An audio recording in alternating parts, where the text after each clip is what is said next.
العلم. بسم الله الرحمن الرحيم.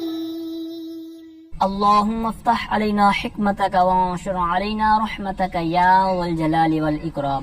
تو جی ناظرین، الحمدللہ عز وجل ہدایت النحو کتاب ہماری جاری و ساری ہے، اور آج ہم اس کا سبق نمبر 52 ظروف مبنیہ کے بارے میں فصل انشاءاللہ عز وجل شروع کریں گے.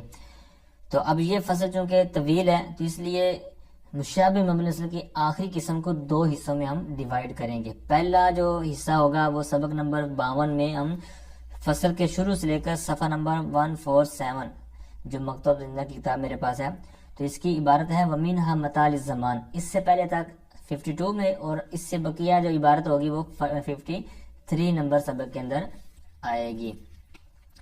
تو اب یہاں تک جو ہماری کتاب مکمل ہوگی، یعنی یہ 53 اسباق تک، تو یہ آپ کو پتہ ہے کہ شروع میں تقسیم کاری میں نے بارہا عرض کیا تاکہ کسی نہ کسی طرح یہ تقسیم کاری ہمارے ذہن میں بیٹھ جائے اور کتاب کا انداز کہ کس طرح مصنف کی کتاب ہے. تو شروع میں ہم نے مقدمے کے ساتھ کچھ فصلیں پڑھی، پھر قسم اول، آپ کو پتہ 3 تقسیمیں آئیں گی اسم فعل اور حرف کے حوالے سے لہذا. تو قسم اول ہماری جاری و ساری ہے. اس کے اندر بھی پھر 2 صورتیں تھیں. باب اول کے اندر اس میں معرب کو لے کر آئے، پھر اس میں مرفوعات، منصوبات، مجرورات، پھر توابع. پھر باب ثانی جو ہمارا فی الحال جاری ہے اس میں مبنی کے حوالے سے، اس میں مشابہ مبنی اصل کی اقسام اجمالاً بیان ہوئے، پھر تفصیل کے ساتھ. تو ان کی آخری قسم جو ہماری جاری ہے، اور یہ ہمارا 52 اور 53 جو آگے والا سبق ہوگا اس میں انشاءاللہ ہماری یہ بھی کلیئر ہو جائیں گی. پھر آگے خاتمہ، اور پھر اس کے تحت آگے فصلیں ہیں، پھر قسم ثانی ہوگی فعل کے حوالے سے، پھر آگے قسم ثالث ہوگی حروف کے حوالے سے. لیکن ان آگے والے اسباق کے لیے یعنی 54 سبق ہمارا کافی لیٹ آئے گا. وجہ کیا ہے وہ میں عرض کرتا ہوں. تو سب سے پہلے آپ کا شکریہ ادا کرتا ہوں کہ آپ سب احباب نے بہت مجھے محبت دی، بہت احترام سے پیش آئے، اور اچھے انداز میں آپ نے میرے لیے اپنے دل میں جگہ رکھی. تو مطلب آپ کمنٹس کرتے رہتے ہیں، الحمدللہ اندازہ ہوتا ہے کہ آپ قدر کرتے ہیں، دل سے دعائیں دیتے ہیں. اللہ تعالیٰ میرے جتنے بھی سننے والے ہیں طلبہ و طالبات، دوست احباب، اللہ سب کو، سب عاشقان رسول طلبہ و طالبات کو دین و دنیا کی بلائیاں عطا فرمائے، علم نافع عطا فرمائے، دین کے لیے قبول فرمائے. تو اب اگلا سبق 54 کیوں لیٹ آئے گا؟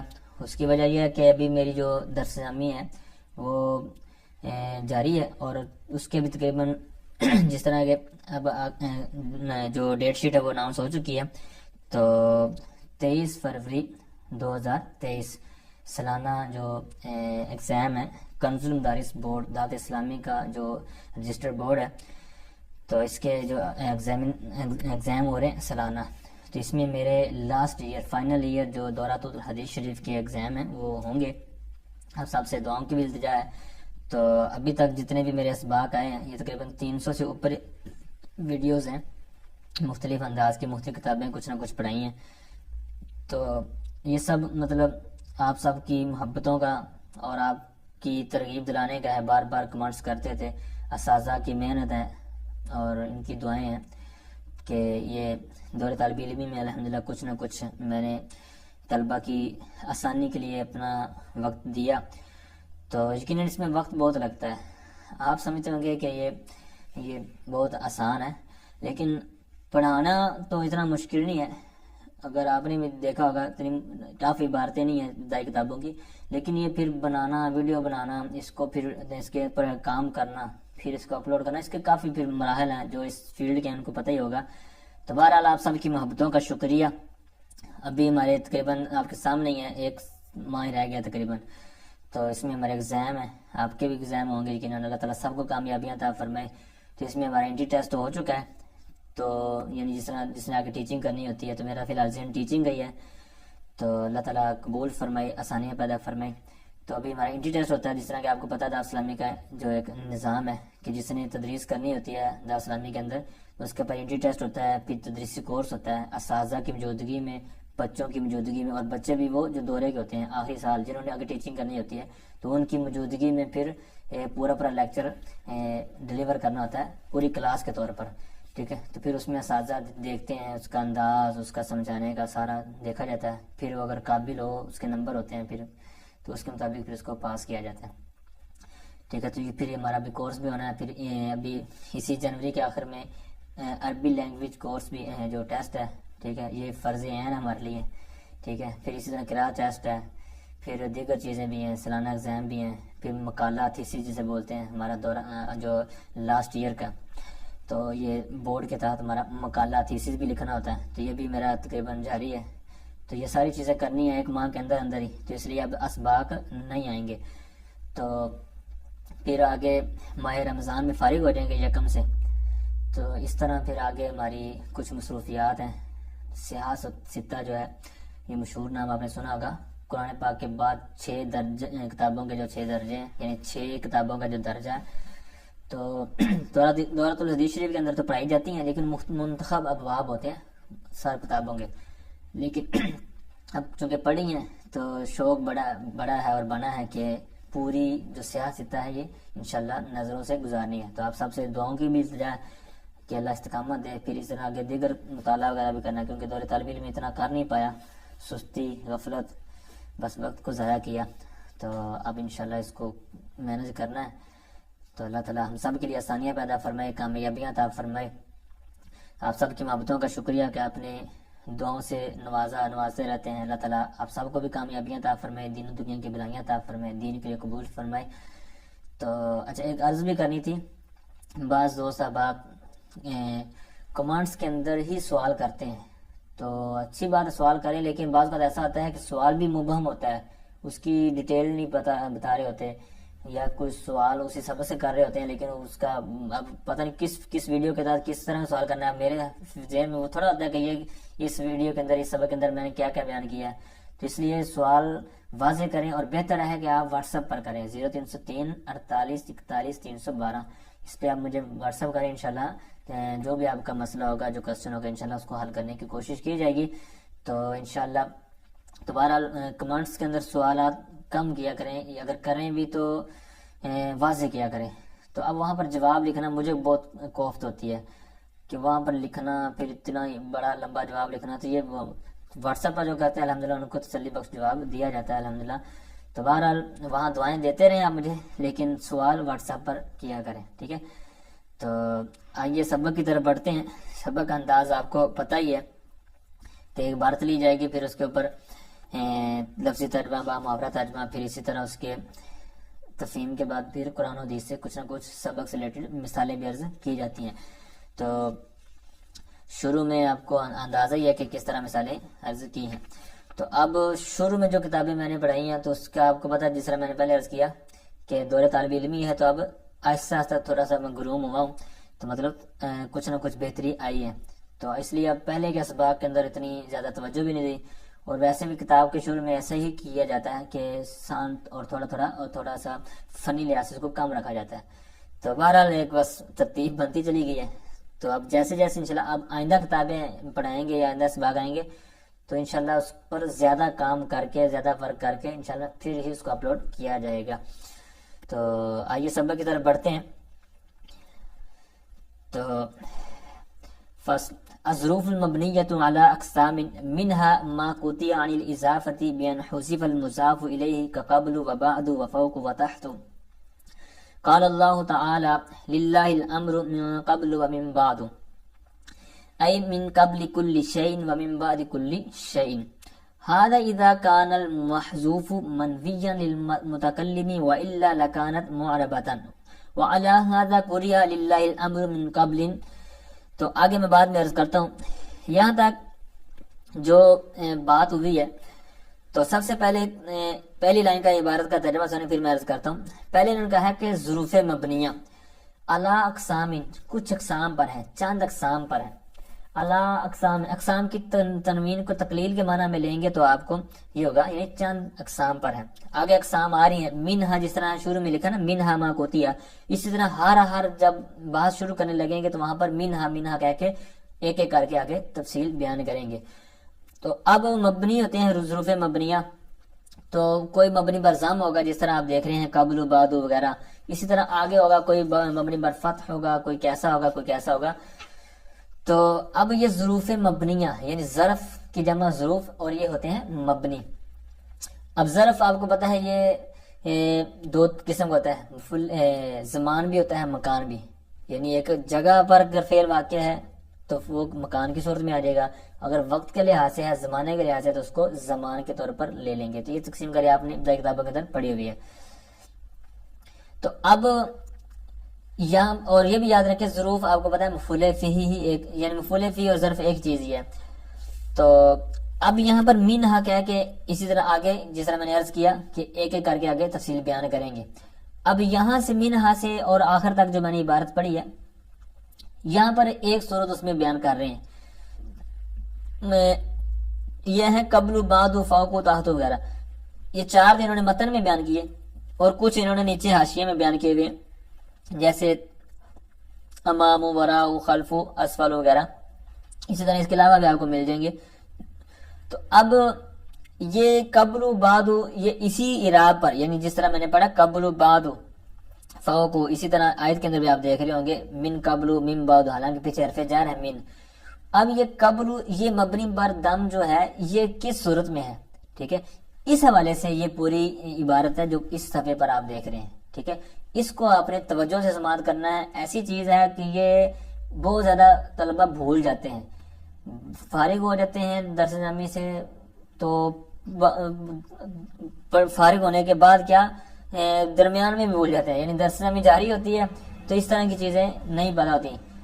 تو حالانکہ یہ ابھی آپ سماعت کریں گے تو اتنا ٹف ہے نہیں، تھوڑا سا غور کرنے کی بات ہے، پھر اس کے اوپر کچھ نہ کچھ اجرا کریں، جس طرح کہ میں بعد میں مثالیں بھی عرض کروں گا. تو انشاءاللہ جب ذہن میں بیٹھ جائے گی تو پھر انشاءاللہ کام دیتی رہے گی. تو اب اتنا جو خلاصہ میں نے عرض کیا ہے، پہلے بھی ترجمہ سماعت کریں دونوں طرح، پھر میں دوبارہ اس کو عرض کروں گا کہ یہ کیا چیز ہے.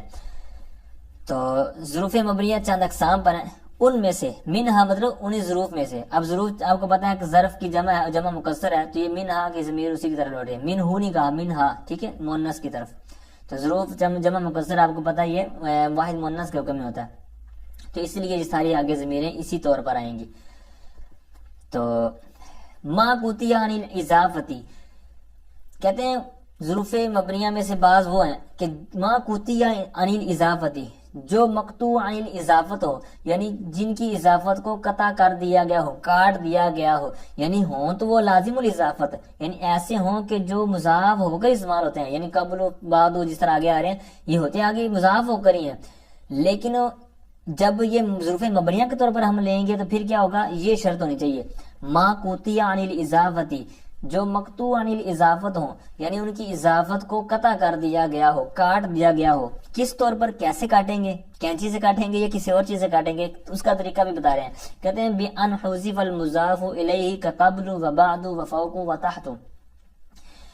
تو کہتے ہیں بائیں طور پر کہ حذف کر دیا گیا ہو المضاف الیہ، مضاف الیہ کو، یعنی جو اس کا مضاف الیہ ہے اس کو حذف کر دیا گیا ہو، جیسے قبل، بعد، فوق، تحت، یہ ساری جو مثالیں ہیں. اب یہ جو حذف کرنا ہے یہ لفظوں پر ہوگا، یعنی لفظی طور پر اس کا جو آپ آگے مضاف رہے گا وہ موجود نہیں ہوگا، لیکن نیت میں باقی ہوگا. اس صورت میں یہ کیا ہوگا، مبنی بردام والی صورت. اب اس کی مثال دے رہے ہیں، جیسے للہ الامر من قبل ومن بعد. اب اس کا ترجمہ کیا ہوگا، تھوڑا سا ترجمے پر غور کریں گے مزید آپ کو آسان ہو جائے گا. اوپر آپ نے ذہن میں رکھنا ہے جو ہم نے قید ابھی تک پڑھی ہے. پہلی قید کیا پڑھی ہے کہ اس کے اندر ہی دونوں تقریباً آ گئی، یعنی جس کے مضاف الیہ کو حذف کر دیا گیا، یعنی یہ مقطوع عن الاضافت ہے، یعنی وہ اضافت اس کو لازم ہوتی ہے، جس طرح قبل و بعد وغیرہ جو میں نے گنوائے ہیں سمجھ ضرور. تو اب یہ لازم الاضافت ہوئے اور کرنا کیا ہے، حذف المضاف الیہ، ان کے مضاف الیہ کو کیا کرنا ہے، حذف کر دینا ہے. اب حذف کرنا ہے لفظوں میں. پہلی بات کیا ہے، لفظوں میں. دوسری یہ ہے کہ وہ نیت میں باقی ہو، بس یہ اسی کو آپ نے اس آیت کے اوپر لے کے آنا ہے. کہتے ہیں للہ الامر من قبل، اللہ ہی کے لیے ہے معاملہ، یعنی فیصلہ، یعنی اللہ کے لیے ہی حکم ہے، فیصلہ ہے. من قبل و من بعد، اب قبل کس سے، قبل یعنی کس سے پہلے، ومن بعد اور کس کے بعد. ٹھیک ہے، تو یہ آپ کو پتہ ہے کہ اللہ تعالیٰ کے لیے ہر چیز کے بارے میں اللہ تعالیٰ کا ہی حکم ہے. تو یہی ترجمہ بنے گا، یہی وہ جو اوپر میں نے عرض کیا تھا کہ جس کا مضاف الیہ حذف ہو اور دوسرا یہ ہے کہ وہ لفظاً حذف ہو، معنوی طور پر باقی ہو۔ اب من قبلو کا بعد والا لفظی طور پر حذف ہے، معنوی طور پر ہمیں سمجھ آ رہا ہے کہ اللہ کا فیصلہ کس سے پہلے اور کس کے بعد ہے، تو ضمناً واضح بات ہے کہ اللہ تعالیٰ ہی کے لیے حکم ہے ہر چیز سے پہلے اور ہر چیز کے بعد۔ تو اب یہ جس طرح کہ آگے والی عبارت کے اندر خود انکار کرنے دیا نا، یعنی یہ جو ترجمہ بھی میں نے کیا اسی حساب سے کہ من قبل کل شیء، یعنی اللہ تعالیٰ کا فیصلہ کس لیے، اللہ تعالیٰ کے لیے جو فیصلہ ہے یا حکم ہے وہ کس چیز سے پہلے، کہتے ہیں من قبل کل شیء، ہر چیز سے پہلے، ومن بعد کل شیء، اور ہر چیز کے بعد۔ ٹھیک ہے، تو اب یہ لفظوں میں جو انہوں نے کہا تھا نا کہ لفظوں میں حذف کر دیا گیا ہو، تو یہ کل شیء جو عبارت دیکھ رہے ہیں آئی کے بعد جو تفسیر کر رہے ہیں اوپر آیت کی، تو من قبل کل شیء، تو یہ کل شیء کو حذف کیا لفظوں سے، تو یہ من قبل سے یہ ہو گیا من قبل۔ اسی طرح ومن بعد کل شیء، کل شیء یہ تھا لازم الاضافت بعد کا، تو یہ بعد لازم الاضافت تھا، تو یہ آگے اس کی مضاف ہے، کل شیء اس کا مضاف تھا، تو لفظوں سے اس کو کیا کیا حذف، اس کو حذف کیا، تو پھر پیچھے کیا ہو گیا من بعد سے من بعد ہو۔ وجہ کیا ہے اوپر والی کہ جو مقطوع عن الاضافت ہو، کیسے بائیں طور پر کہ اس کا مضاف لے ہو کیا محذوف، تو یہاں پر محذوف کیا، دونوں دیکھ رہے ہیں آپ، للہ الامر من قبل، یہاں پر آگے جو اضافت تھی وہ کیا ہوگی کل شیء، وہ حذف کر رہی، من بعد کے بعد والی جو اضافت تھی یعنی مضاف لیتا اس کو کیا کیا حذف، تو یہ لفظوں سے حذف ہوا، لیکن ترجمہ کرتے وقت کیا ہم نے کیا کہ اللہ تعالیٰ ہی کے لیے ہے حکم ہر چیز سے پہلے اور ہر چیز کے بعد، یہ اس آیت کا ترجمہ کیا، لیکن آیت کے اندر ہمیں پتہ ہے کہ ہم یہ کیا کہنا چاہ رہے ہیں، کس سے پہلے کس کے بعد، تو یہی چیز اوپر بیان ہوئی کہ وہ لفظاً تو مضاف محذوف ہو مقطوع ہو، لیکن وہ نیت میں باقی ہو۔ ٹھیک ہے، تو نیت میں باقی ہو،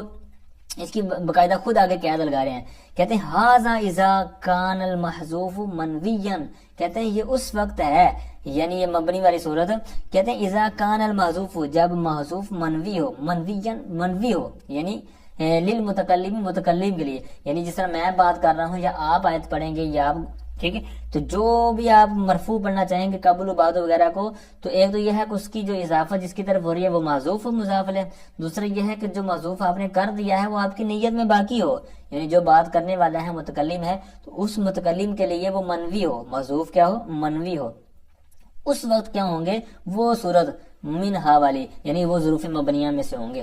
ٹھیک ہے، اور مبنی ہوں گے، اور مبنی بھی کس انداز میں، آپ کو پتا ہے کہ مبنی کسی صورت پر بھی لے سکتے ہیں، مبنی بر فتح بھی لے سکتے ہیں، مبنی بر دام بھی، مبنی بر کسر بھی، تو یہاں پر کون سا ہوگا، تو یہ مبنی بر دام ہوگا، جس طرح کی عبارت کے اندر آیت کے اندر آپ نے پڑھا۔ تو اب یہ وجہ کیا ہے، یعنی یہ جس طرح میں پیچھے میں عرض کرتا ہوں نا کہ مناسبت کیا ہے مبنی ہونے کی، مبنی ہے، مبنی بر دام ہے، یہ میں نے وجہ عرض کر دی، مبنی وجہ کیوں ہے، اس کی وجہ کیا ہے مبنی ہونے کی، وجہ یہ ہے کہ جس طرح حروف محتاج ہوتے ہیں اسی طرح یہ بھی محتاج ہو جاتا ہے، یعنی مضاف علیہ کی طرف۔ ٹھیک ہے، تو اس طرح جس طرح حروف مشابہ ہیں محتاجگی میں، تو یہ حروف کے مشابہ ہو گئے۔ ٹھیک ہے، تو اب یہ مضاف علیہ کی طرف محتاج ہیں، تو جس طرح حروف محتاج ہیں تو یہ بھی ان کے مشابہ ہو گیا، یہ تو وجہ ہے ان کے مبنی ہونے کی کہ جس طرح حروف محتاج ہوتے ہیں یہ بھی محتاج ہیں مضاف علیہ کی، جس طرح اوپر ساری اس کی بات آپ نے سماعت کی۔ اب مبنی ہونے کی وجہ سماعت کی، پھر مبنی پر دم ہونے کی کیا وجہ ہے، تو اس کی وجہ شاید میں نے ایوب پر بات کی تھی پچھلے کچھ اسباق میں پہلے، جو اس کے حاشیے میں بھی انہوں نے بیان کی ہوئی یہاں پر قبول کے، تو کہتے ہیں انما اختیر الدم، یعنی دم کو کیوں اختیار کیا گیا، یعنی مبنی بردام کو، جس کی وجہ کہتے ہیں لجبری نقصان ہی، یعنی جو نقصان ہوا نا، جو کمی ہوئی، یعنی جس طرح عبارت تھی کہ من قبل کل شیء و من بعد کل شیء، تو یہ جو مضاف له حذف کیا گیا ہے، تو یہ جو مضاف له حذف کیا گیا تو یہ کمی آ گئی، تو اس نقصان کو کمی کو پورا کرنے کے لیے کہتے ہیں کہ یہ دم لگا دیا، تاکہ یہ قوی عبارت ہے، حرکت ہے دم والی، تو یہ قوی عبارت ہی سب کبیاں جو ہے وہ پوریاں کر دے۔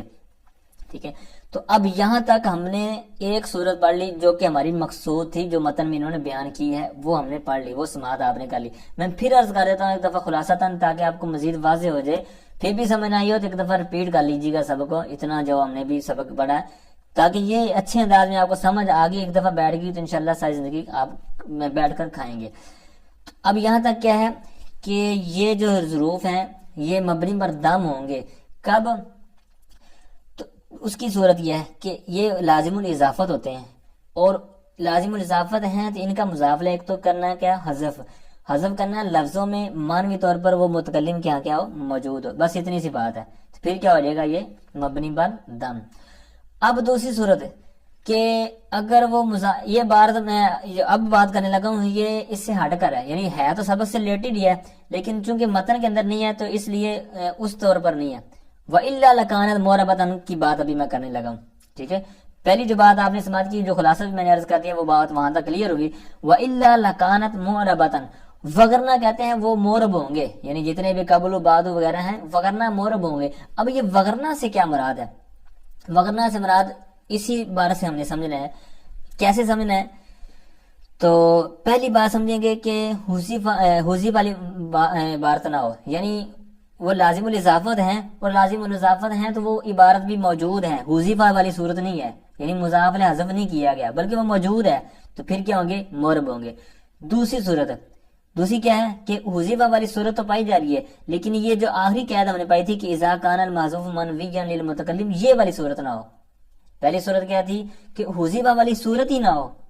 دوسری صورت یعنی وہ مورب ہوگی. دوسری مورب ہونے والی صورت کیا ہے کہ اوپر والا یعنی مضاف له حذف تو کیا گیا ہے لیکن وہ ایسا حذف کیا گیا کہ متکلم کو بھی نہیں پتا کہ پیچھے کیا آنا ہے، یعنی وہ مضاف له کیا ہے قبل و بعد وغیرہ کا، مضاف له کا متکلم کو بھی نہیں پتا. تو یہ دو صورتیں کیا ہو جائیں گی؟ یہ مورب ہو جائیں گی. اب یہ جو مبنی والی صورت ہم نے اس کو کیا کہا تھا؟ محذوف منوی، یعنی ذہن کے اندر متکلم کے موجود ہے. اب جو متکلم کے ذہن کے اندر ہے ہی نہیں تو اس کو کہیں گے نسین منسین، یعنی جو بھولی بھٹکری جناب، جس طرح کہتے ہیں نا پتہ ہی کچھ نہیں ہے، تو یہ اس معنی میں ہوگا. مورب ہونے کی دو صورتیں ہیں، دوبارہ عرض کر دیتا ہوں کہ ایک تو یہ ہے کہ وہ جو مضاف له حذف نہ کیا گیا ہو بلکہ سامنے موجود ہے. ٹھیک ہے. دوسرا یہ ہے کہ وہ حذف تو کیا گیا ہے لیکن مبنی والی صورت میں یہ تھا کہ وہ ذہن میں ہو، لیکن کہتے ہیں کہ مورب والی صورت میں یہ ہے کہ وہ ذہن میں نہیں ہے، پتہ ہی نہیں ہے کہ کس اس کا جو محذوف ہے وہ کیا ہے. ٹھیک ہے. جس طرح مبنی والی صورت میں ہم نے من قبل کل شیء وہ نکالا تھا نا کہ یہ اس کا محذوف منوی ہے، لیکن مورب والی صورت میں یہ پتہ ہی نہیں ہوگا. ٹھیک ہے. اتنی ساری بات سننے کے بعد اب اس کی میں مثال عرض کرتا ہوں.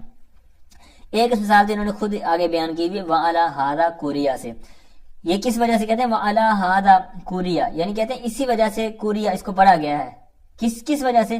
مطلب یہ جس طرح آگے مثال دیکھیں گے آپ کو پتہ چل جائے گا کہ یہ مثال کس کی دے رہے ہیں. کہتے ہیں لِلَّهِ الْأَمْرُ مِنْ قَبْلٍ وَمِنْ بَعْدٍ. ٹھیک ہے. اب اس کو اس طرح پڑھا گیا نا تو مطلب یہ ہے کہ اس کا پتہ ہی نہیں ہے کہ اس کا وہ محذوف کیا ہے، یعنی منوی نہ ہونے کی مثال ہے. ٹھیک ہے. اوپر منوی ہونے کی مثال اس کو لیتے ہیں للہ الامر من قبل و من بعد، تو یہ منوی تھا. مطلب کیا تھا؟ کل شیء کا جو محذوف ہے مضاف ہے تو وہ ذہن میں تھا. اب اس کو بعض قراتوں کے اندر، کیونکہ آپ کو پتا قراتیں بھی مختلف ہیں، قرآن پاک مختلف نسخوں پر لکھے گئے ہیں، مختلف قراتوں پر ٹھیک ہے. تو اب یہاں پر کہتے ہیں اس کو اس انداز میں پڑھا گیا ہے بعض قرات کے اندر، جیسے کہتے ہیں للہ الامر من قبل. اب اس طور پر پڑھا گیا ہے تو اب یہ مبنی بر دم نہیں ہے بلکہ من قبل، من کی وجہ سے مجرور ہے قبلین، اور یہ مبنی نہیں مورب ہے. ٹھیک ہے. مورب کیوں کون سی صورت پائی جا رہی ہے؟ مورب کی دو صورتیں تھیں نا. ایک تو یہ تھی کہ مضاف له موجود ہو تب مورب ہوگا. دوسرا یہ ہے کہ مضاف له محذوف تو کر دیا لیکن محذوف ایسا کیا کہ وہ نسین منسین ہے، یعنی اس کا پتہ ہی نہیں ہے کہ کیا محذوف ہے، یہ اس صورت پر مورب ہے. ٹھیک ہے. تو للہ الامر من قبل ومن بعد. ٹھیک ہے. تو یہ اس طور پر مورب ہے. اب یہ تو مثال ہوگی کس کی کہ مضاف له بھی محذوف ہے لیکن اس کا پتہ ہی نہیں ہے کہ محذوف آگے جو ہے وہ کون سا ہے، یعنی اس کا لازم الاضافت جو ہے وہ جس کی طرف اضافت ہے وہ ہے کیا. ٹھیک ہے. اسی طرح کی ایک اور مثال ملتی ہے کہ رب بعد کان خیرا من قبل. اب یہاں پر بھی کوئی پتہ نہیں ہے کہ کس سے پہلے، یعنی بہت سی بعد والی چیزیں بہتر ہوتی ہیں پہلے والی سے. اب اس کا کوئی پتہ نہیں ہے کہ وہ بعد والی پہلے والی کیا ہے. ٹھیک ہے. تو لہٰذا یہاں پر بھی یہ مورب کی ہوں گی.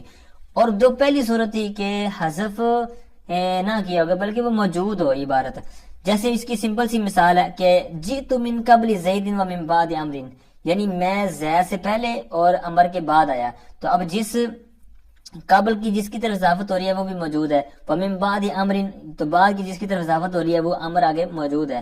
تو یہی اوپر میں نے کہا تھا کہ مضاف له موجود ہو تو مورب. تو یہ مورب والی ابھی میں نے مثال عرض کی. اس سے پہلے جو آیت بھی نیچے انہوں نے بیان کی ہوئی ہے اور ایک میں نے ربا والی مثال دی.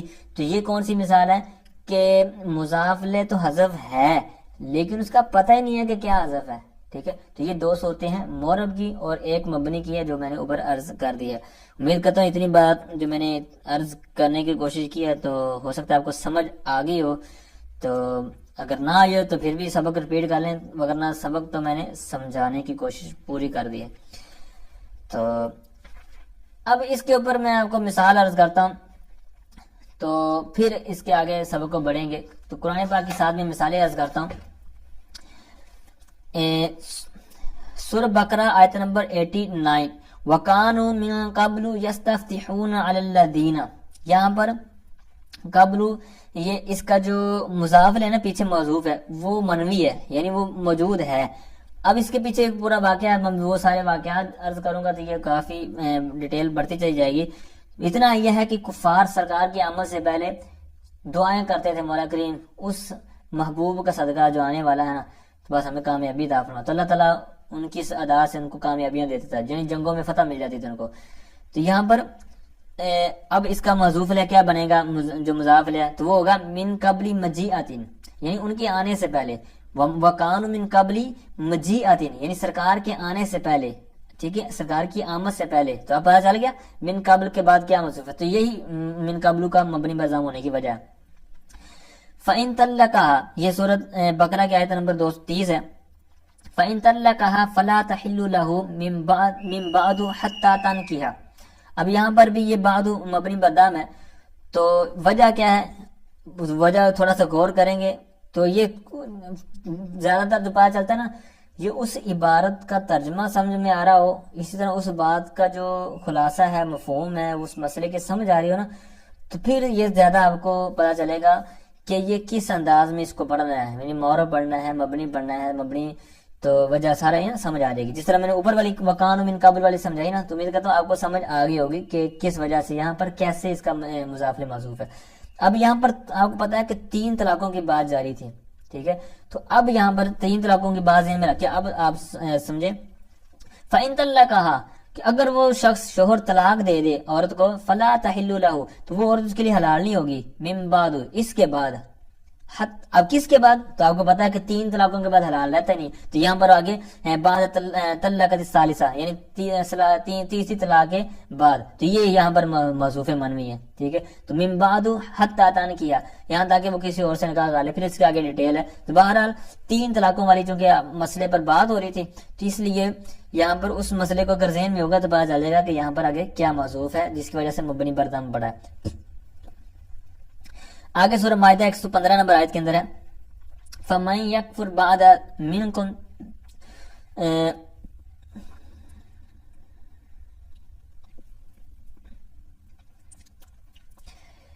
آگے سورہ شعراء آیت نمبر 120 میں ہے ثُمَّ أَغْرَقْنَا بَعْدُ الْبَاقِينَ. تو کہتے ہیں فرمایا اور پھر ہم نے غرق کیا، اغرقنا ہم نے غرق کیا بعد الباقین. تو اب کن کو کیا، بعد انجائہم. آگے سورہ شعراء آیت نمبر 120 ثم اغرقنا بعد الباقین. تو یہاں پر بعد کے بعد انجائہم یعنی نجات سے انجائہم. ٹھیک ہے، اسی طرح سورۃ محمد آیت نمبر 4 کے اندر ہے فَإِمَّا مَنًّا بَعْدُ وَإِمَّا فِدَا. اب یہاں پر بعد الوفاق یعنی وہ جو جس موضوع پر یہ بات جاری تھی تو اس انداز میں عبارت لے کر آئیں گے. پھر اسی طرح ایک حدیث پاک ہے دعا رسول اللہ صلی اللہ علیہ وسلم لعلی فقال اللہم عافی قال فما اشتقیت وجعی بعد. یہ وہ مشہور واقعہ جو خیبر کے مقام پر حضرت مولا علی رضی اللہ تعالی عنہ جب ان کی آنکھیں مطلب کچھ آزمائش میں تھی تو اس وقت سرکار نے جو لعاب دہن لگایا فرمایا کہ میں کل یعنی پھر جھنڈا عطا فرمایا اور پھر آگے جو معاملات ہوئے یہاں پر اس موقع پر. تو یہاں پر کیا ہے وجعی بعد. تو یہاں پر بعد مطلب بعد دعائی ہی یعنی سرکار کی دعا کے بعد. ٹھیک ہے، اب وہ واقعہ سارا ذہن میں ہوگا نا تو پھر یہ سمجھ آئے گا. یعنی سرکار نے ان کے لیے دعا کی تو کیا کہتے ہیں کہ پھر فما اشتقیت کبھی مجھے درد نہیں ہوا، یعنی سرکار جو میری آنکھوں میں آنکھیں دکھ رہی تھی تو کبھی ان میں درد نہیں ہوا، بلکہ سرکار کے لعاب دان کے صدقہ کیا ہوا کہ روشن آنکھیں جو پہلے سے تیز ہو گئی، ٹھیک ہے، زیادہ روشن ہو گئی، ٹھیک ہے. تو اب یہاں پر بعد کا مطلب کیا ہے کہ دعا کے بعد، ٹھیک ہے. تو اسی طرح ایک اور حدیث پاک ہے، تو اس کو سمجھنے سے پہلے خلاصہ عرض کرتا ہوں تاکہ سمجھنے میں آسانی ہو، کہ حضرت اسامہ رضی اللہ تعالیٰ عنہ کے والد، ان کو سرکار نے کیا کیا تھا، کسی پر مطلب امیر مقرر کیا تھا، تو ان لوگوں نے ان کو مطلب کچھ ناپسندگی کا اظہار کیا. پھر جب سرکار نے ان حضرت اسامہ کو بنایا نا، تو پھر ان کو بھی مطلب ان لوگوں نے مطلب تانے دیے یا مطلب اچھا نہ سمجھا. تو اب اس کے بعد سمجھیں کہ آپ کو ان کنتم تطعنون فی امارتی فقد کنتم تطعنون فی امارت ابیہ من قبل، ٹھیک ہے. تو من قبل سے مطلب من قبل ہی، تو اب یعنی حضرت اسامہ سے پہلے ان کے والد، تو اب ضمیر ان کی طرف لوٹ رہی ہے، تو پتہ چلا کہ من قبل اس کا مضاف جو ہے وہ محذوف منوی ہے، ٹھیک ہے. اس طرح اس کی تھوڑی سی آپ پریکٹس کرتے رہیں گے، جہاں پر آپ کو قبل و بعد وغیرہ اس طرح کی چیزیں ملیں گی ضرور، تو آپ انشاءاللہ پریکٹس کریں گے تو آپ کو یہ کلیئر ہوتے چلے جائیں گے انشاءاللہ. اچھا، ابھی تک جو عبارت پڑھی ہے، آخر میں ان کا ایک نام رکھ رہے ہیں، کہتے ہیں وَتُسَمَّى الْغَایَاتِ، کہتے ہیں ان کو غایات کا نام دیا جاتا ہے، ان کا نام غایات رکھا جاتا ہے. مطلب جتنے بھی ہم نے پڑھے ہیں ضرور، کہ ان کو دوسرا کیا نام دیا جاتا ہے، غایات کا. اب غایت کی جمع ہے غایات، اس کا مطلب ہوتا ہے انتہا. تو اب ان کو نام دینے کی وجہ کیا ہے، یہ بھی انہوں نے نیچے بیان کی ہوئی ہے. وجہ یہ مختصر خلاصہ یہ سمجھے کہ ایک بندہ آگے بات کرنا چاہ رہا ہو، ٹھیک ہے، تو اس کو وہاں پر روک دیا جائے، تو یہ کیا ہوتا ہے، اس کی انتہا وہاں کر دی نا ہم نے، اس کو جناب اس کی ختم کر دی، اس کی بات کو قطع کر دیا، وہاں پر اس کی انتہا کر دی. تو یہ بھی چونکہ اس کی آگے بات بڑھ رہی ہوتی ہے، جس طرح کہ پیچھے آپ نے مثال پڑھی نا وَمِن قَبْلِ كُلِّ شَيْءٍ، یہ بات آگے بڑھ رہی تھی، تو وہاں سے روک کر یہاں تک بات کو ختم کر دیا من قبل تک. تو یہ اسی وجہ سے غایت کہتے ہیں کہ یہاں پر ان کی انتہا ہو جاتی ہے، یعنی بات تو آگے بڑھ رہی تھی لیکن اس کو ختم کر کے وہاں پر سٹاپ کر دیا، تو اس وجہ سے ان کو غایات کا نام دیا جاتا ہے. وَمِنْهَا حَيْثُ بُنِيَ تَشْبِيهًا لَهَا بِالْغَایَاتِ لِمُلَازَمَتِهَا الْإِضَافَةَ إِلَى الْجُمْلَةِ فِي الْأَكْثَرِ، اور ظروف مبنیہ میں سے حیث ہے. اب اس کو مبنی کیوں بنایا گیا ہے، تو کہتے ہیں بُنِیَ تَشْبِيهًا لَهَا بِالْغَایَاتِ، غایات کے ساتھ اس کی مشابہت کی وجہ سے مبنی ہے، مبنی بنایا گیا ہے. غایات کیا ہوتا ہے، یہ پیچھے ساری ڈیٹیل جو ابھی تک ڈیٹیل پڑھ چکے ہیں، یہ غایات کے متعلق ہی تھی، ٹھیک ہے. تو غایات کے ساتھ مشابہت کی وجہ سے اس کو مبنی بنایا گیا ہے، یعنی یہ مبنی ہے. اب اس کی صورت کیا کہتے ہیں، ملازمتی حل اضافہ تھا، اس کے یعنی جو حیث ہے اس کے اضافت کو لازم پکڑنے کی وجہ سے، لازم ہونے کی وجہ سے، یعنی یہ لازم الاضافت ہے، یعنی جس طرح پیچھے غایات ہے تو وہ بھی لازم الاضافت ہے، تو یہ کیا ہے کہ یہ بھی لازم الاضافت ہے. یہ کس کی طرف لازم الاضافت ہے، دو صورتیں ہیں. پہلی صورت یہاں پر کہتے ہیں الی الجملۃ فی الاکثر، یعنی اکثر طور پر، اکثری طور پر کیا ہوتا ہے کہ یہ جملے کی طرف مضاف ہوتا ہے، اضافت ہوتی ہے. بعض کا مفرد کی طرف بھی ہوتی ہے، جیسے قد یضاف سے بیان کر رہے ہیں. تو بہرحال اکثر طور پر یہ جملے کی طرف اس کی اضافت ہوتی ہے. تو جیسے اللہ پاک کا فرمان بھی ہے کہ سنستدرجہم من حیث لا یعلمون. اب لا یعلمون آپ کو پتا ہے فعل بفاعل، تو یہ جملہ ہے، جملہ فعلی ہے، تو حیث کی اضافت جملے کی طرف ہو رہی ہے. تو یہی ان کا کہنا اوپر ہے کہ اکثر طور پر جملے کی طرف اس کی اضافت ہوتی ہے، تو اس وجہ سے اس کو کیا ہے کہ غایات کے ساتھ مشابہت ہوئی، اور اس وجہ سے یہ کیا ہے مبنی. تو مبنی کیسے ہے، تو وہی جو اوپر عرض کر کے آئے کہ مبنی پر دم ہے. اب یہاں پر آپ نے تھوڑا سا غور کرنا ہے کہ یہ کیسے ان کی مشابہت ہے، یہ تھوڑا سا آپ نے غور کرنا ہے. تو سب سے پہلے یاد رکھیں جو انہوں نے فرمایا نا کہ یہ جملے کی طرف مضاف ہوتا ہے، جس طرح میں نے آپ کو دکھایا بھی کہ حیث آگے لا یعلمون کی طرف اضافت ہے، اور لا یعلمون جملہ ہے فعل بفاعل، تو یہ جملہ فعلیہ ہے، اور جملہ فعلیہ کیا بن رہا ہے، حیث کا مضاف الیہ. اب اتنی بات سمجھنے کے بعد اب تھوڑا سا غور کریں کہ جو جملہ ہوتا ہے یہ بحیثیت جملہ نہ یہ مضاف ہوتا ہے، نہ کیا ہوتا ہے مضاف الیہ، یعنی دونوں چیزیں نہیں ہوتا، لیکن یہاں بن کیا رہا ہے مضاف الیہ. اب مضاف الیہ بن رہا ہے لیکن ہوتا نہیں ہے ویسے، یعنی نہ جملہ مضاف ہوتا ہے نہ مضاف الیہ ہوتا ہے، لیکن یہاں بن کیا رہا ہے مضاف الیہ. تو اب کریں گے کیا، اب ہم اس کو مصدر کی طویل میں کریں گے. اب مصدر کی طویل میں کریں گے تو صحیح، لیکن یہاں پر تو ہمارے پاس جملہ فعلیہ لکھا ہوا ہے، تو اب وہ جو مصدر کی طویل میں کریں گے وہ وہی کریں گے، مطلب کہ جو ہمیں اس کا مفہوم سمجھ آ رہا ہے، لا یعلمون کا جو مفہوم سمجھ آ رہا ہے وہ کیا ہے کہ عدم علمہم، کہ یعنی ان کو علم نہیں ہے، یعنی وہ جانتے نہیں ہے، لا یعلم وہ جانتے نہیں ہیں، مطلب یہ کہ ان کو علم نہیں ہے. تو یعلمون کا ہم مصدر لیں گے علم، تو اسی طرح اس کی ضمیر بھی لیں گے ساتھ میں، یعنی عدم علمہم، یعنی ان کا علم نہ ہونا، ان کو علم نہ ہونا، ان کا نہ جاننا.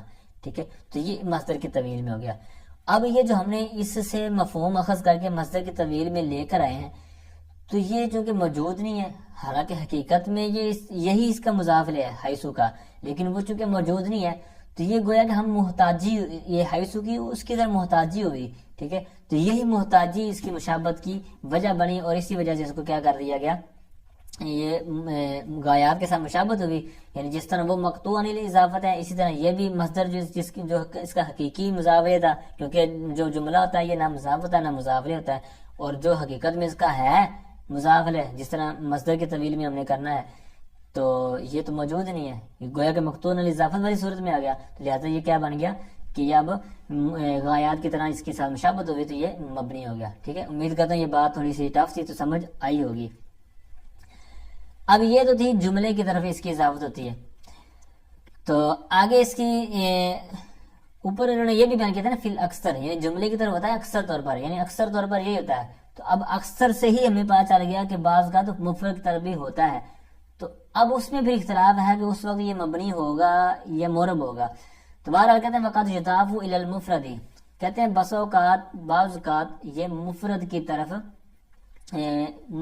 مضاف ہوتا ہے، یعنی اس کی اضافت کی جاتی ہے مفرد کی طرف.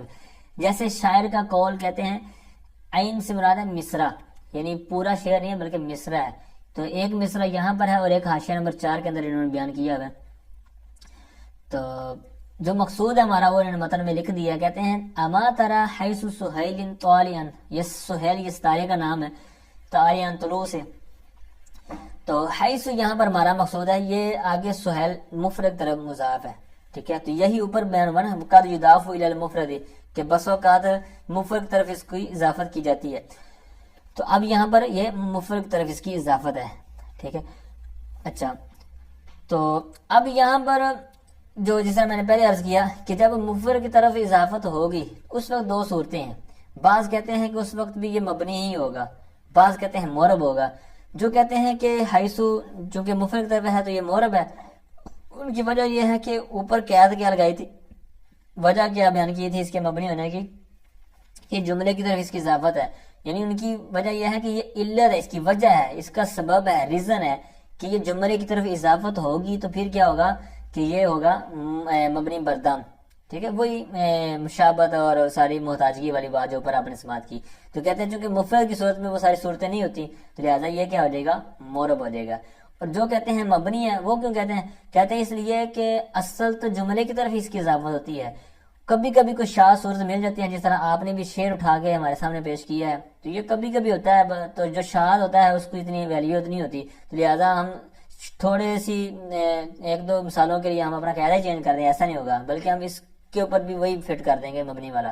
لہٰذا جو مشہور قول، یہ بھی انہوں نے نیچے بھی یہی اختیار کیا کہ مشہور یہی ہے اور زیادہ راجع اور زیادہ فصیح یہی ہے کہ اس کو مبنی کی صورت میں رکھا جائے، یعنی مفرد کی صورت میں بھی اس کو حیثو مبنی ہی پڑھا جائے. ایسا نہیں ہے کہ جناب پیچھے عامل کی وجہ سے اس کو حیثو، حیثی، حیثہ وغیرہ جو بھی بدلتے رہیں، نہیں ایسا نہیں. ٹھیک ہے، تو میں کہتا ہوں یہ بھی سمجھ آ گئی ہوگی. تو بقیہ پورا شعر آپ نیچے انجوائے کر سکتے ہیں، نیچے اس کی بھی پھر ترکیب اور اس کے بعد دیگر معنی وغیرہ بیان کیے ہوئے ہیں. اچھا دوسرا یہ ہے کہ آگے بیان کرتے ہیں کہ ای مکانہ سہیلین فحیثو، یعنی یہ اوپر انہوں نے بیان کر دیا ای مکانہ سہیلین کے معنی میں، فحیثو ہذا بمعنی مکان، کہتے ہیں یہ کہتے ہیں کہ مکان کے معنی کے ساتھ ہوگا. وشرطہ ان یضاف الی الجملۃ، اب یہاں سے اس کی ایک شرط بھی بیان کر رہے ہیں، اور اس کی شرط یہ ہے یعنی جو غالب طور پر استعمال ہو حیثو، تو کہتے ہیں کہ شرط یہ ہے کہ یہ جملے کی طرف مضاف ہو. جیسے اس کی مثال دے رہے ہیں، اب جملہ چونکہ آپ کو پتا ہے مطلقاً انہوں نے لفظ بولا ہے تو لہذا یہ جملہ اسمیہ کو بھی شامل ہوگا، جملہ فعلیہ کو بھی شامل ہوگا. تو کہتے ہیں اور اس کی شرط یہ ہے کہ وہ جملہ کی طرف مضاف ہو، اضافت کی گئی ہو. جیسے مثال پہلی دی انہوں نے کہتے ہیں اجلس حیث یجلس زید. اب یہاں پر آپ کو پتا ہے یجلس فعل، زید اس کا فاعل. اب فعل جملہ فعلیہ ہو کر اس کا بننا ہے مضاف الیہ حیث کا، اور یہ جملہ فعلیہ ہے. تو آپ کو پتا جس طرح میں نے پہلے عرض کیا کہ یہاں پر جملہ ہے، اور جملہ آپ کو پتا ہے کہ نہ بحیثیت جملہ نہ مضاف ہوتا ہے نہ مضاف الیہ ہوتا ہے. اب یہاں پر مضاف الیہ تو بن رہا ہے، لیکن پھر ہم اس کو کیا کریں گے، جس طرح اوپر لا یعلمون سے ہمیں کیا مفہوم سمجھ آ رہا تھا کہ وہ نہیں جانتے، اس کو ہم نے مصدر کے طویل میں لے لیا تھا عدم علمہم. اب یہاں پر زید یجلس زید، زید بیٹھتا ہے، ٹھیک ہے، یعنی تو بیٹھ اس جگہ جہاں پر زید بیٹھتا ہے. اب یہاں پر زید بیٹھتا ہے تو مطلب کیا چلا کہ زید کا بیٹھنا، یعنی زید کے بیٹھنے کی جگہ تو بیٹھ. تو اب یہ زید کا بیٹھنا جو ہمیں مفہوم سمجھ آ رہا نا، اسی کو ہم مصدر کی طویل میں لے دیں گے. تو کیا بنے گا اجلس حیث، یعنی یا پھر اس کا یہاں لگا لے وہی مکانا، ٹھیک ہے، جلوس زید، یعنی زید کے جلوس یعنی زید کے بیٹھنے کی جگہ پر تو بیٹھ. ٹھیک ہے، یہ ایک مثال تھی نا حیث کے بعد جملہ فعلی ہے. پھر اسمیہ کی بھی انہوں نے مثال دی ہوئے کہتے ہیں اجلس حیث یجلس زید اور اجلس حیث زید جالس. ٹھیک ہے، تو اجلس مکان جلوس زید کے معنی میں ہوگا یہ. ٹھیک ہے، یعنی یہ اس مصدر کی طویل میں لے آئے. پھر اس کے اوپر وہی محتاجگی والی بات جو میں نے اوپر لا یعلمون کے تحت کی تھی، تو اس وجہ سے وہ محتاجگی والی صورت ہوئی، وہ ساری صورت جو میں نے پہلے عرض کر دی، تو وہاں پر محتاجگی والی صورت پائی گئی، لہٰذا یہ مشابہت ہوگی غایات کے ساتھ، اور اس لیے مبنی ان کو بنایا گیا. ٹھیک ہے، یہ ساری چیزیں نیچے انہوں نے بیان کی ہوئی، جس کا میں نے خلاصہ عرض کرنے کی کوشش کی ہے. پھر یہ حیثو کی جو بات ہو رہی ہے، تو کہتے ہیں یہ جو جمہور ہے نا، ان کے نزدیک یہ مکان کے لیے آتا ہے. یعنی جس طرح میں نے شروع میں عرض کیا کہ یہ ظرف زمان بھی ہوتا ہے، ظرف مکان کے لیے بھی یہ ظروف استعمال ہوتے ہیں. تو یہ جو حیثو ہے اس کے اندر اختلاف ہے، یعنی ایک ہی حیثو لفظ ہے، اسم ہے، تو یہ اس میں جو ظرف ہے ظروف مبنیہ میں سے، تو اس کے اندر جمہور جو ہے نحات، ان کے نزدیک کیا ہے، یہ مکان کے لیے ہے، اور جو امام اخفش ہیں ان کے نزدیک یہ کہتے ہیں یہ زمان کے لیے. ٹھیک ہے، اب اس پر کچھ مثالیں میں عرض کرتا ہوں. وَمِنْ حَيْثُ خَرَجْتَ فَوَلِّ وَجْهَكَ شَطْرَ الْمَسْجِدِ الْحَرَامِ، سورہ بقرہ آیت نمبر 149 میں ہے. یہاں پر حیث یہ جملے کی طرف آگے اضافت ہو رہی ہے. اسی طرح 144 کے اندر بھی ہے کہ وَحَيْثُ مَا كُنْتُمْ فَوَلُّوا وُجُوهَكُمْ شَطْرَهُ. ٹھیک ہے، یہاں پر بھی جملے کی طرف اس کی اضافت ہے. اسی طرح ایک حدیث پاک ہے کہ ان جابر بن سمرہ قال كنا اذا اتينا النبي صلی اللہ تعالی علیہ وسلم جلس احدنا حيث ينتهي.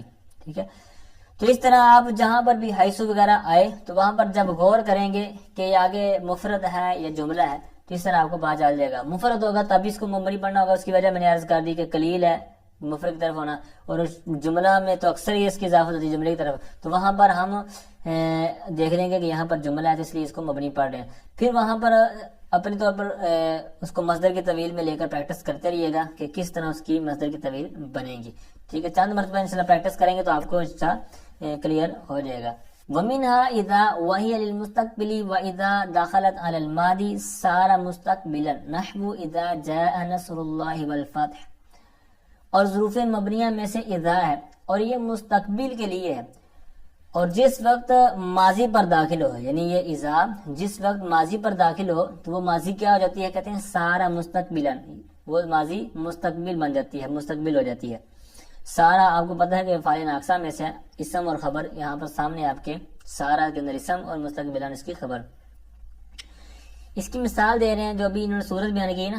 کیا صورت بیان کی کہ جب ماضی پر اذا ہو اور وہ معنی کیا دے رہا ہوں، مستقبل کا. جیسے کہتے ہیں اذا جاء، اب یہاں پر اذا کے بعد فعل ماضی جاء، تو اذا جاء نصر اللہ والفتح، اور جب اللہ کی مدد اور فتح آئے گی. اب آئے گی مستقبل، حالانکہ ماضی پر داخل ہو رہا ہے. ٹھیک ہے، تو یہی انہوں نے اوپر بیان کیا کہ اذا مستقبل کے لیے ہے، اور ماضی پر داخل ہو تو وہ ماضی مستقبل ہو جاتی ہے، یعنی ماضی معنی دے گی مضارع کا، جس طرح آگے آپ نے ترجمے میں غور کیا. تو آگے کہتے ہیں کہ وفیہا معنی شرطی، یعنی اذا کے اندر، فیہا مطلب اذا کے اندر، تو اذا میں شرط کا معنی ہے. کیسے ہے؟ تو کہتے ہیں کیسے وَيَجُوزُ أَن تَقَعَ بَعْدَهَا الْجُمْلَةُ الْإِسْمِيَّةُ، اور کہتے ہیں جائز ہے کہ اس کے بعد جملہ اسمیہ واقع ہو. جیسے مثال دے رہے ہیں کہ اذا کے بعد الشمس طالیۃ، تو الشمس پتہ آپ کو مبدا اور آگے خبر تھی، جملہ اسمیہ ہو گیا. تو آتی کا اذا الشمس طالیہ، کہ میں تیرے پاس آؤں گا جب سورج طلوع ہونے والا ہوگا. ٹھیک ہے, تو اب شرط یعنی شرط و جزا کے اندر جو شرط والا جو لفظ آپ نے سنا, تو شرط کیسے کہتے کیسے ہیں, جس کا بھی انہوں نے نیچے معنی بیان کیا, یعنی ایک مضمون جملہ دوسرے مضمون جملے پر فٹ کرنا, اس کا ترتب کرنا. ٹھیک ہے, تو اس کو کہتے ہیں. اب یہاں پر بھی اسی طرح, ٹھیک ہے, تو شرط کے اندر یعنی اذا کے اندر بھی یہی شرط کا معنی, اذا کے اندر بھی جو انہوں نے کہا نا کہ فی ہمارا شرط, تو یہاں پر بھی اس صورت ہے. اب انہوں نے کیا بیان کیا کہ جب اس کے بعد جملہ اسمیہ ہو سکتا ہے, ایک تو صورت انہوں نے یہ بیان کر دی.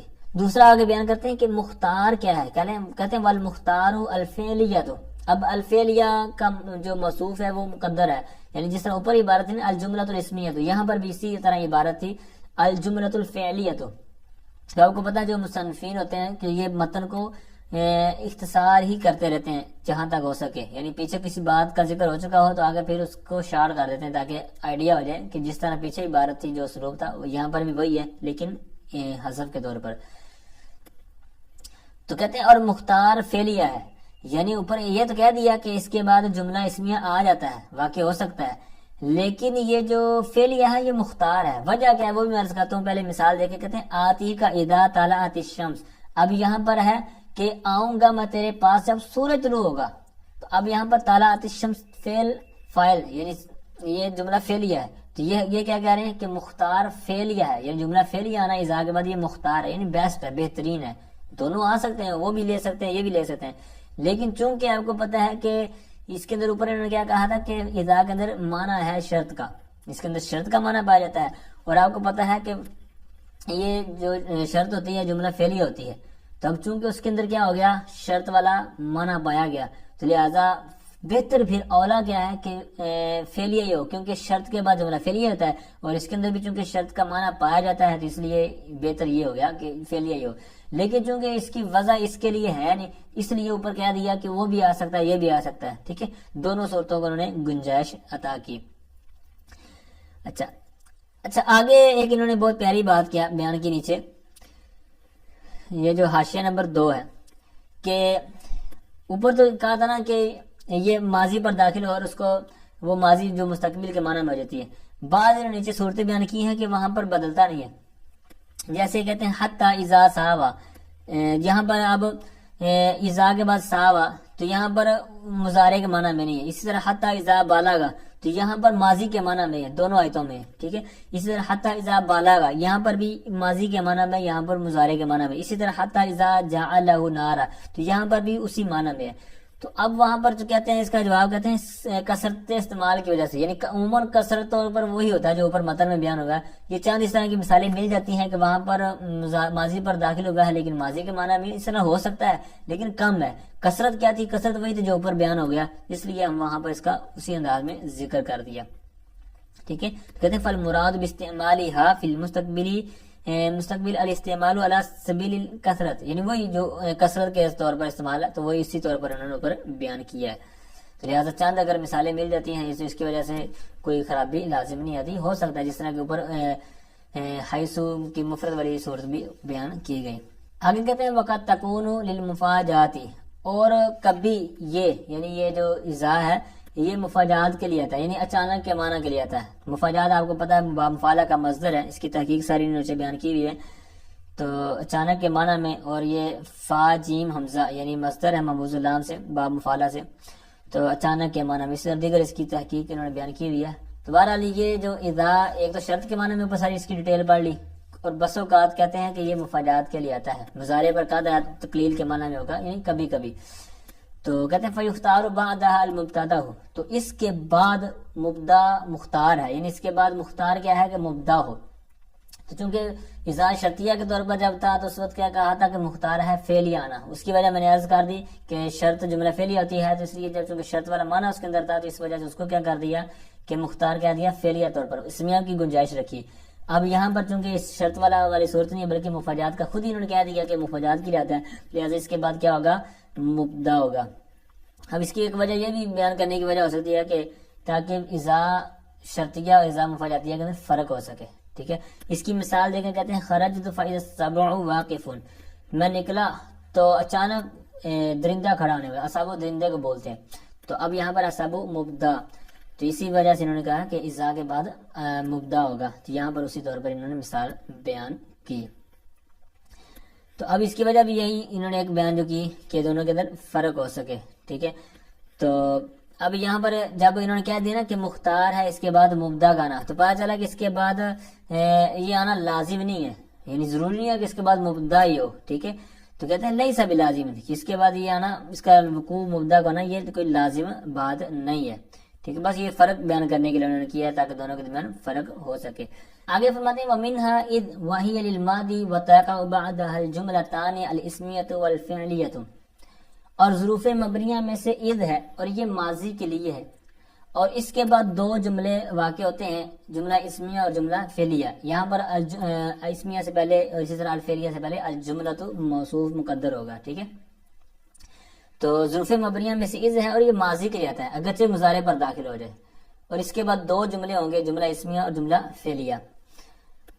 جئتو کا اذ طالعت الشمس، اسی طرح جئتو کا اذ الشمس طالعۃ، ٹھیک ہے، جملہ فعلیہ جملہ اسمیہ کی مثال اکٹھی۔ اب یہ مبنی کیوں ہے؟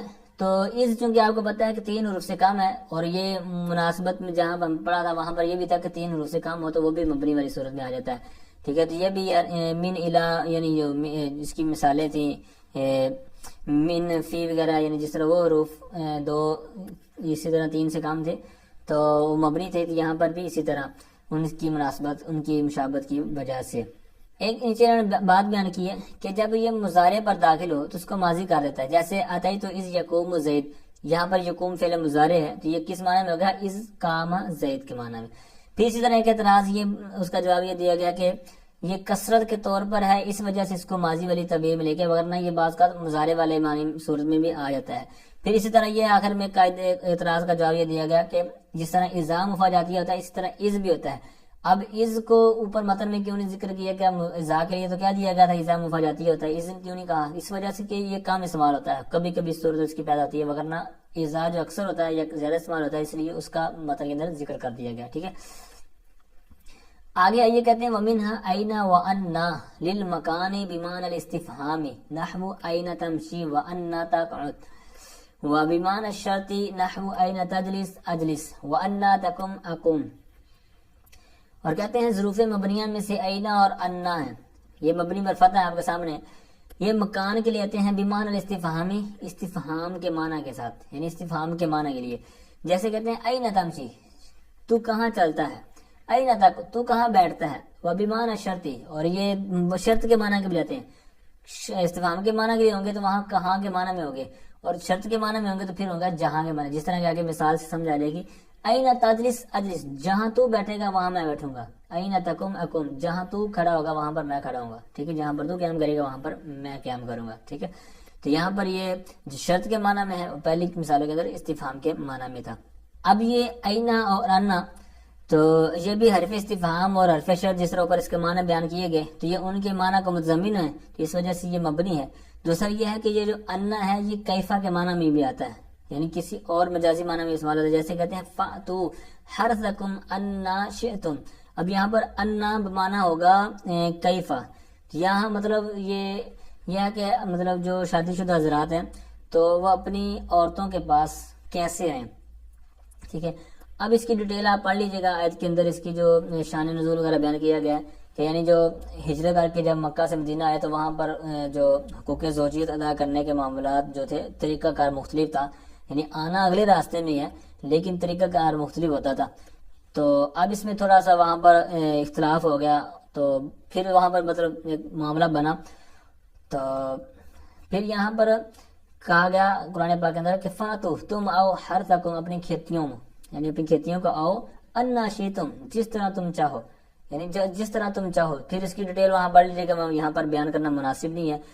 اب یہاں پر ہم نے کس معنی میں لیا؟ کیفا کے معنی میں، ٹھیک ہے، یعنی کیفیت معنی جس مرضی ہو، اور اگر اس کو من آئینہ کے معنی میں لیں جو کہ ہمارے ہاں جائز نہیں ہے، مطلب یہ ہے کہ تم جس راستے سے مرضی آؤ، یعنی پچھلے مقام سے آ جاؤ یا اگلے مقام سے، تو یہ نہیں، جو شیعہ لوگ ہیں بد عقیدہ تو یہ یہاں پر آیت کے اندر ہر انا سے من آئینہ مرا دیتے ہیں، اس لیے وہ پچھلے مقام کے اندر بھی بچی کو مطلب جائز کرا دیتے ہیں اور ان کے ہاں یہ کیا جاتا ہے۔ تو بہرحال ہمارے ہاں یہ انا یہ کیفا کے معنی میں اس آیت کے اندر استعمال ہوا ہے. ٹھیک ہے. تو جی ناظرین یہ تھا آج کا ہمارا سبق. ملتے ہیں اگلے سبق میں. تب تک اللہ